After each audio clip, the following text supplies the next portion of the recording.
Olá, pretendo fazer um vídeo hoje falando sobre o luto, como superar o luto. Uma das formas, eu vou falar como foi a minha e também colocar algumas reflexões sobre o que nós estamos oferecendo para essa geração que vem, né, para as crianças, para os jovens, o que nós estamos oferecendo para que eles tenham uma forma de superar um possível luto, ou que eles se desenvolvam, ou que promovam o autoconhecimento, a realização pessoal, porque tudo isso ajuda a superar uma situação difícil, né? Então, não tem como eu falar para vocês de alguma coisa assim que aconteceu se eu não contar os fatos da minha vida.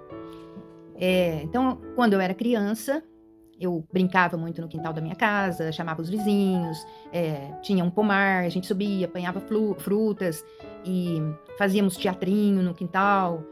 Essas coisas, brincávamos de amarelinha na rua, de matança, sempre atividades físicas, tá? Então, as férias eram, assim, voltadas para muitas atividades que movimentassem o corpo. E eu tenho visto, assim, as crianças hoje em dia, né, ligadas no celular, ou se preocupando em fazer coisas que são sugeridas através de canais e estão se esquecendo de olhar para si mesmas, né? Ou não estão tendo essa oportunidade. Então, primeira coisa, quando eu tinha 18 anos, meu pai faleceu. E foi o meu grande incentivador no meu estudo de piano. Tudo que eu tocava, ele falou, não, vai em frente, se eu errasse, tá bom, vai que você consegue. E com, assim, um grande incentivo para eu poder continuar. No ano da minha formatura, né, que eu ia me formar em dezembro, neste mesmo ano, em fevereiro, ele faleceu. Para mim, assim, o mundo acabou, né? Perdi a graça e como que eu ia estudar, minha mãe muito apavorada, ter ficado viúva com 3 filhos e tinha que dar conta de tudo, e depressiva. Então, eu tinha que estudar muito para a formatura e para o meu último ano de piano, tinha uma programação extensa do conservatório, né? E ela não conseguia ouvir o som do piano em casa, porque está todo mundo em luto, né? E, enfim, quando foi agosto deste ano, eu cheguei no conservatório e falei, olha, eu vou largar o curso de piano. Não tem jeito de eu estudar para a formatura, não tem jeito de estudar lá em casa, tá tudo muito triste, e eu vou deixar os estudos.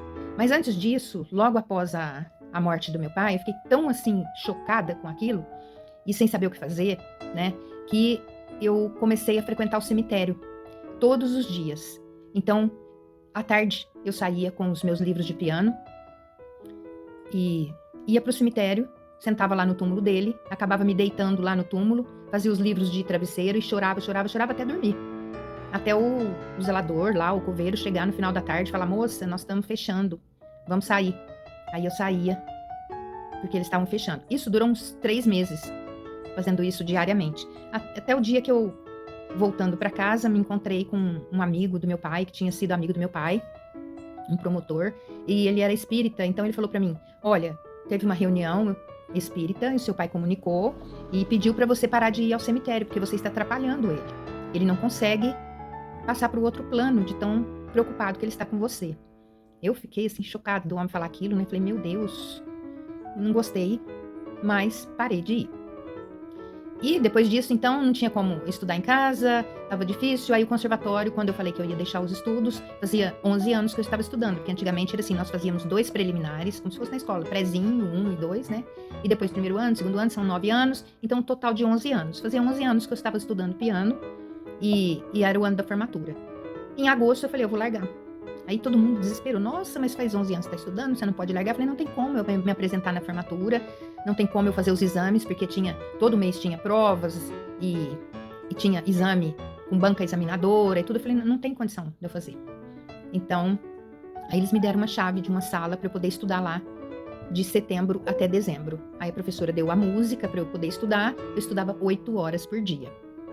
Então, o que eu quero falar a respeito disso? Uma coisa é que é sobre este estudo. Outra coisa é que eu caminhava muito.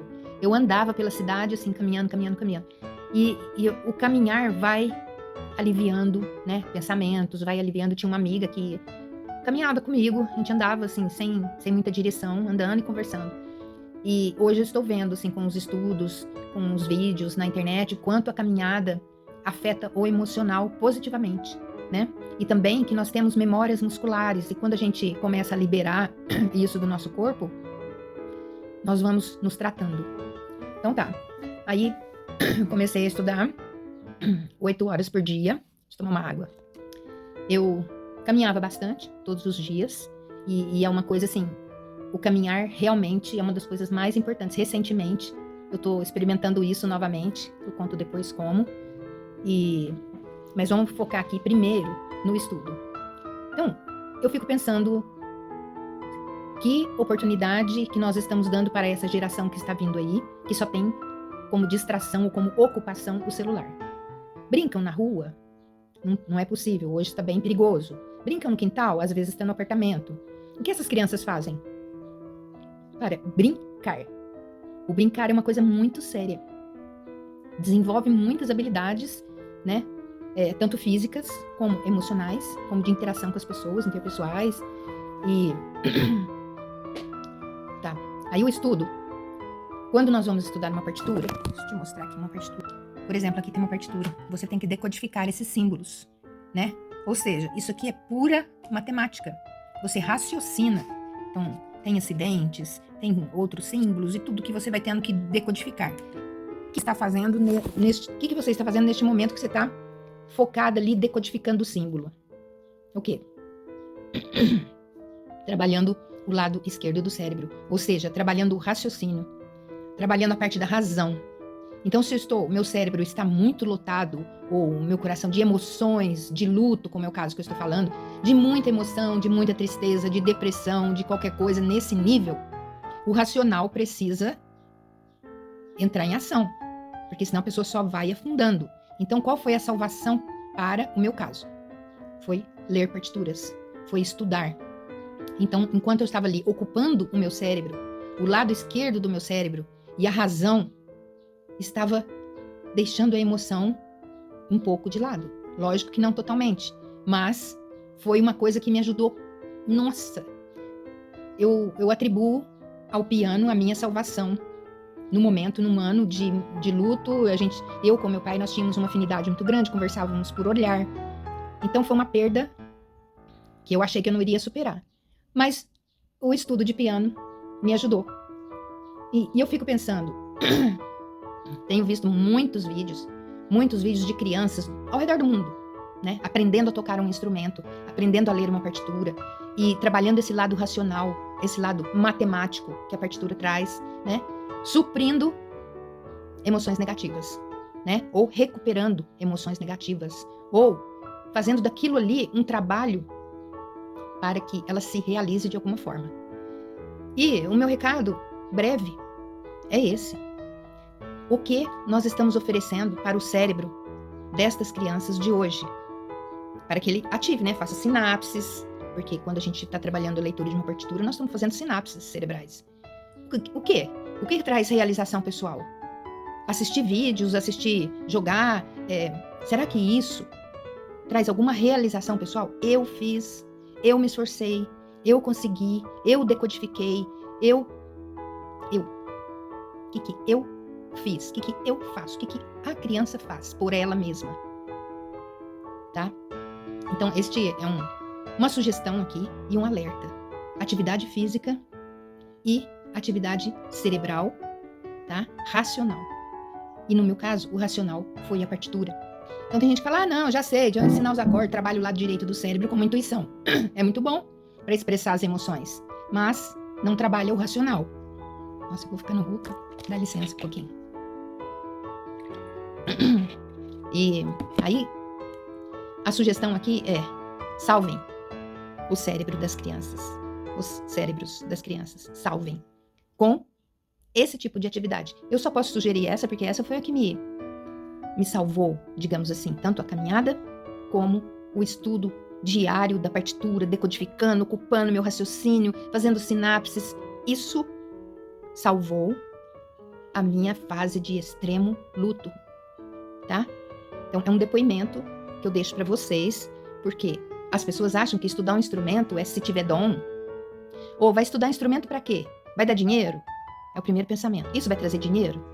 O que você está oferecendo para a sua criança, tá? Ou para as crianças em geral, que possa trazer para ela uma construção cerebral que lhe favoreça em qualquer situação de crise. O quê? Então, estudar piano não é para talentosos, não é para escolhidos, é para todo mundo. No Japão começa-se com 2 anos, estudar violino ou piano. Na Europa também começa muito cedo. E nós estamos nos preocupando com o quê? Essa pergunta que eu deixo. Não vou falar com o que as pessoas estão preocupando, vou falar com o que eu vivi e posso transmitir para vocês que foi uma salvação, tá? Estudar um instrumento através de leitura de partituras, trabalha o seu lado esquerdo do cérebro, faz sinapses e você consegue ter saúde mental, tá bom? É isso. Eu espero que ajude muitas pessoas a não esperar colocar uma criança e esperar ganhar dinheiro com aquilo, esperar que tenha talento para ser um Mozart, esperar qualquer outra coisa, colocar expectativa. Não, ela está ali trabalhando o cérebro, ela está desenvolvendo habilidade motora, ela está tendo autoconhecimento. Quando você senta ao piano e começa ali a enfrentar as dificuldades da leitura de uma partitura, você começa a se conhecer, falar, eu preciso resolver isso aqui está difícil para mim, ou isso aqui eu não conheço, eu preciso treinar mais. A persistência, a perseverança, olha quantas coisas se desenvolve no estudo do instrumento, particularmente com a partitura, tá? Tem que estar ali, sendo perseverante. Não dá para clicar e acontecer. O ser humano está em desenvolvimento, não está? Nós não estamos aqui para nos desenvolvermos. Nós não estamos aqui para evoluir. Então, pense nisso. Que dar trabalho para o cérebro, para a coordenação, para você realizar alguma coisa com as próprias mãos, com o seu próprio cérebro, não é uma cura? Não é uma autorrealização? Pensa nisso, tá? Espero ter contribuído e vamos conversando sobre isso durante este ano de 2025. Meu abraço para você.